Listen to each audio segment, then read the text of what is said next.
नमस्कार साथियों।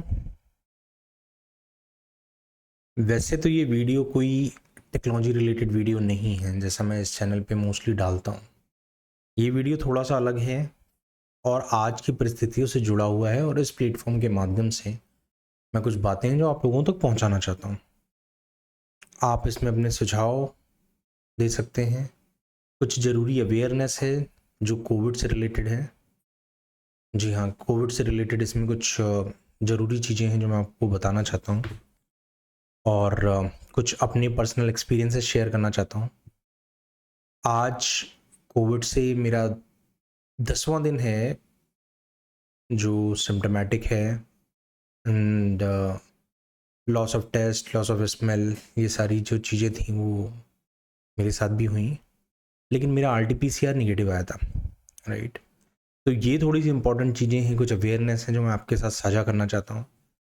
तो मैं थोड़ा सा स्टार्ट करता हूँ कि किस तरीके से मुझे ये पता चला कि दिस इज़ कोविड वेव 2 और कैसे उन पे कुछ चीज़ों पे काम किया गया, क्या अवेयरनेस इंपॉर्टेंट है। तो शुरू करते हैं। मैं 2 हफ्ते पहले अपने होम टाउन गया था किसी कोविड पॉजिटिव मरीज़ से मिलने, उनकी हेल्प करने के लिए। वहाँ से जब मैं लौटा तो मुझे लगा कि शायद मैं एक्सपोज्ड हूँ and sorry for my low energy, this is just an impact of Covid. तो मैं जब वहाँ से लौट के आया, मैंने अपने आप को एक दूसरे फ्लैट में आइसोलेट कर लिया और मुझे कुछ कोविड के सिम्टम्स थे, जैसे मुझे लॉस ऑफ स्मेल 1-2 दिन के लिए हुआ, लॉस ऑफ टेस्ट हुआ, जो और मुझे लास्ट ईयर भी कोविड हो चुका था। तो मुझे लगा कि शायद मैं इम्यून हूँ, लेकिन वो मेरा मिथ था। ऐसा बिल्कुल नहीं है। अगर आप वैक्सीनेटेड हो, आपको कोविड 1 हुआ है, तो ऐसा ज़रूरी नहीं कि आपको कोविड 2 पे कोई भी इम्पैक्ट ना हो। हालाँकि ये बताते हैं कि उसका मॉडरेट होता है, उसका सिम्पटम ज़्यादा नहीं होता। जैसे मुझे फ़ीवर बहुत ज़्यादा नहीं आया, तो कहीं न कहीं एंटीबॉडीज़ काम कर रही थी। लेकिन हाँ, मेरा ऑक्सीजन भी डिप हुआ, मुझे तकलीफ़ भी हुई, मेरी साँस भी फूली।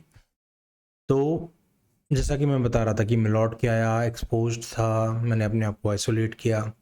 घर वालों ने सोचा कि आरटी-पीसीआर जाँच करा लेते हैं, क्योंकि वेव 2 के टाइम पे आप देख रहे होंगे कि अगर आपके पास आरटी-पीसीआर पॉज़िटिव नहीं होती है, तो काफ़ी एक जो एडमिनिस्ट्रेटिव चीज़ें हैं, वो हेल्प नहीं होती हैं।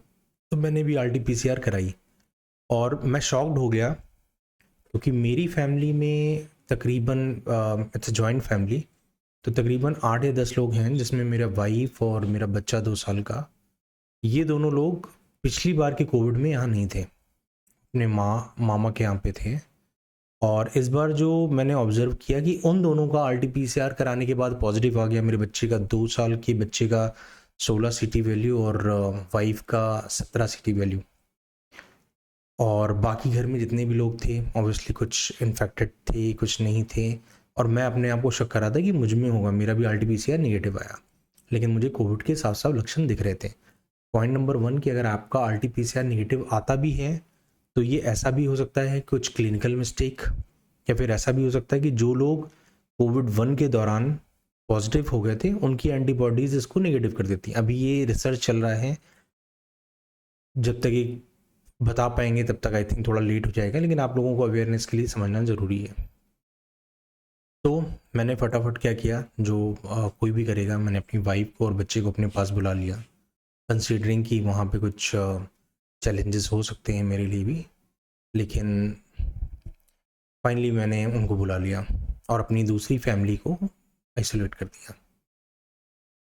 और जब तक ये बीमारी आप तक होती है तो इतना टेंशन आपको नहीं होता, लेकिन जब अगर आपके बच्चे को या बीवी को होती है तो थोड़ा सा टेंशन आपको बढ़ जाता है। लेकिन इन्हीं सारी चीज़ों के लिए, अवेयरनेस के लिए मैं ये वीडियो बनाना चाहता हूँ, ताकि आप लोगों तक पहुँचे, आप अवेयर हो, आप लोगों से शेयर करो। क्योंकि ऐसा नहीं है कि बीमारी घर पे ठीक नहीं हो सकती। कुछ चीज़ों में जो मैंने लोगों से बात किया, समझा, मेरी खुद की जो 40 लोगों की टीम है उसमें 20% लोग बीमार हैं, डायरेक्टली और इनडायरेक्टली। मैं कई लोगों से बात करना चाहता हूँ, कई लोगों से बात कर पाता हूँ, कुछ लोगों की हेल्प कर पाता हूँ, कुछ की नहीं कर पाता हूँ, लेकिन आई थिंक इस माध्यम के तौर पे मैं बहुत सारे ऐसे लोगों तक पहुँच सकता हूँ। तो पहली चीज़ कि अगर आपको खांसी, जुकाम, fever, loose motion, vomiting, loss of taste, loss of smell, इस तरीके की कई चीज़ें हो रही हैं जिसके सिम्टम्स हैं, बॉडी पेन, अगर ये सब हो रहे हैं तो आप इनको लाइटली मत लो। प्लीज़ आप लाइटली मत लो इस टाइम। आप या तो टेस्ट कराओ, वरना आप अपनी बॉडी को क्लोजली मॉनिटर करो।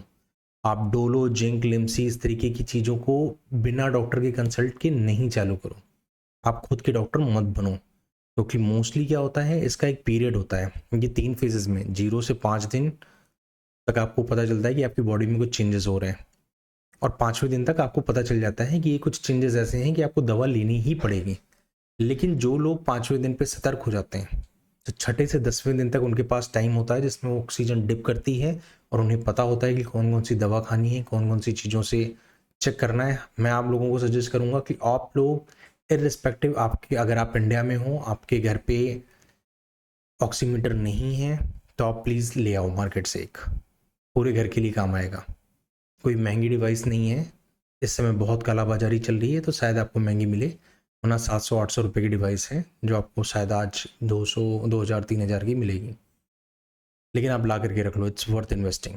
दूसरा क्या है कि आप 6ठे दिन से 10वें दिन तक अपनी ऑक्सीजन मॉनिटर करो, बार बार मत चेक करो, दिन में 6 टाइम आप चेक करो उनको, और उसको एक डायरी में नोट करते रहो, ताकि आपको ट्रेंड पता चल जाए कि ऑक्सीजन जा कैसी रही है। इसमें आराम करना बहुत ज़रूरी है। ये भी मैं वीडियो 3-4 दिन पहले बनाने की सोच रहा था, मेरी एनर्जी अलाउ नहीं कर रही थी, अभी भी मेरी लो एनर्जी है, लेकिन मुझे लगता है कि अगर मैं 1 घंटे कॉल पे समझाऊंगा लोगों को, और शायद ये वीडियो मैं शेयर कर दूंगा, इसलिए मैं ये वीडियो बना पा रहा हूँ। तो दूसरा इम्पॉर्टेंट पॉइंट मैंने बताया कि आपको दवा चालू करनी चाहिए 6ठे दिन से ही, और वो दवा जो कोविड के लिए कारगर है। हालांकि कोविड में कोई भी दवा ऐसी नहीं है जो फुल एंड प्रूफ हो, लेकिन कुछ दवाएं हैं जो इस पर काम कर रही हैं। मैं उन दवाओं की लिस्ट इस डिस्क्रिप्शन में डाल दूंगा, आप किसी डॉक्टर से कंसल्ट करने के बाद वो दवाएं ले सकते हैं। मेरे लिए काम करी, ज़रूरी है कि आपके लिए भी काम करे या ना करे, इसलिए डॉक्टर से पूछना ज़रूरी है। तीसरी जो महत्वपूर्ण चीज़ है कि अपनी दिनचर्या में चेंज करना, कि आपको कहीं पे टहलने नहीं जाना है, कहीं पे कोई हैवी काम नहीं करना है, आपको सिर्फ लेटे रहना है, क्योंकि उस टाइम आपके शरीर को ऊर्जा की ज़रूरत होती है, जो कि आपको लेटे रहने पे आराम से मिल जाएगी। आपको लेटना है, आपको प्रोनिंग करनी है। प्रोनिंग के लिए आप उल्टे पेट केवल लेट करके सांस ले सकते हो, आप ब्रीथिंग एक्सरसाइज कर सकते हो। मैंने अपने शेड्यूल में 4 बार स्टीम को और स्टीम के बाद अनुलोम विलोम को ऐड किया हुआ है, और मुझे लगता है उससे काफ़ी फ़ायदा है। मेरी भी ऑक्सीजन डिप करती है, लेकिन 92 के ऊपर ही मोस्टली रहती है। तो जिस डॉक्टर से मैं कंसल्ट कर रहा हूँ, उसने मुझे सजेस्ट किया है कि अगर ये 90 के ऊपर आती है तो घबराने वाली बात नहीं है, चीज़ें डाउन होती हैं लेकिन फिर से वो रिकवर करती हैं। और जब मैं प्राणायाम इस तरीके की चीज़ें करके उठता हूँ, मैं पहले प्राणायाम नहीं करता था, मैंने अभी कोविड के टाइम पे चालू किया है, मरता क्या ना करता, राइट। तो एक चीज़ तो ये है कि उस दौरान आपको ऑक्सीजन काफ़ी अच्छी मिल जाती है, और आपकी ऑक्सीजन 96-97 पहुँच जाती है, और आपको शरीर में भी अच्छा फील करता है। इसके अलावा खाने के लिए आपको फाइबर, फ्रूट्स खाने चाहिए, जिसमें आपका मौसमी का जूस हो गया, मौसमी के संतरे फल हो गए, नारियल पानी आप पी सकते हो, और खूब सारा दरिया या इस टाइप की चीज़ें आप खा सकते हो। जंक फूड बिल्कुल मत खाइएगा, आपका शरीर ऑलरेडी एक जंग से लड़ रहा है, आप उसको और काम मत दीजिएगा। उसके अलावा 4 लीटर कम से कम ल्यूक वार्म वाटर जो आपको पीना चाहिए, और 2 टाइम दिन में कम से कम गरारा करना चाहिए, सुबह और शाम।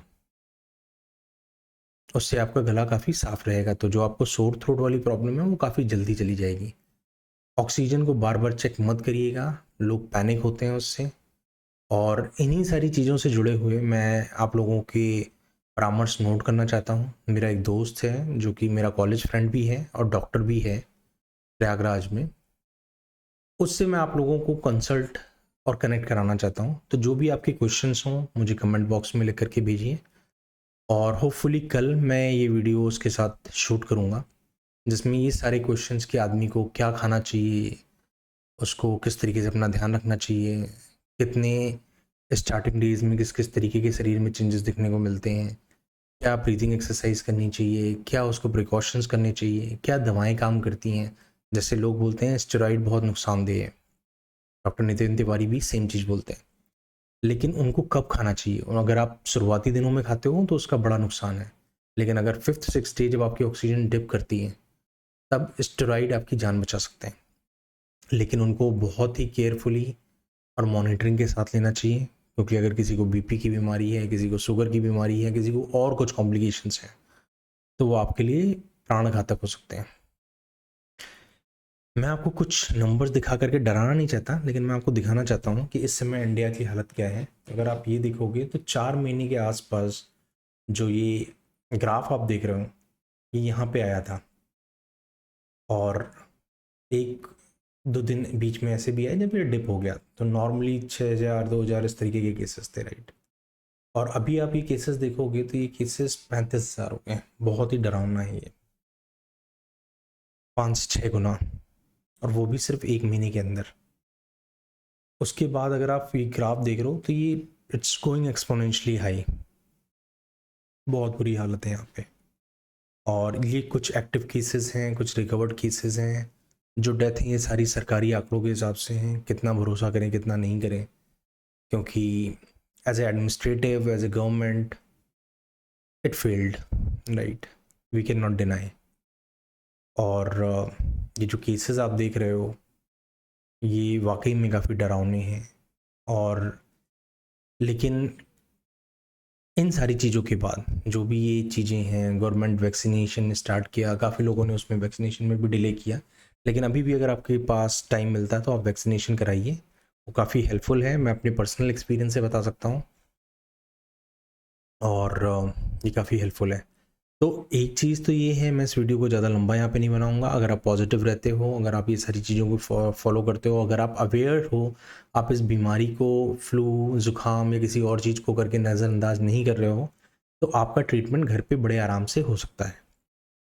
वरना बाहर जा कर के जिस तरीके से आप लोग मैसेजेस देख रहे होंगे, न्यूज़ चैनल वाले भी आपको दिखा रहे होंगे, बाहर हॉस्पिटल में बेड अरेंज होना और फिर उसको पूरा प्रक्रिया हो पाना इज़ वेरी डेंजरस। आप घर पे ही अपने आप को रिकवर कर सकते हो। मेरा 10वां दिन है, मेरी वाइफ रिकवर हो रही है, मेरा बेटा रिकवर हो रहा है, और मैं भी रिकवर हो रहा हूँ। थोड़ी सी एनर्जी कम है, लेकिन चीज़ें रिकवर हो रही हैं।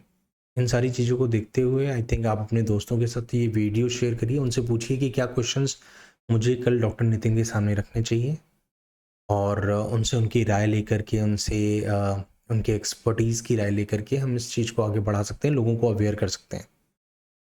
तो इसी के साथ घर पे रहिए, सुरक्षित रहिए। जैसे भी आपको टाइम मिलता है, अपॉइंटमेंट मिलता है, आप अपने आप को प्लीज़ वैक्सीनेट कराइए, जो कि हम कम से कम कर सकते हैं एज ए जिम्मेदार नागरिक। धन्यवाद।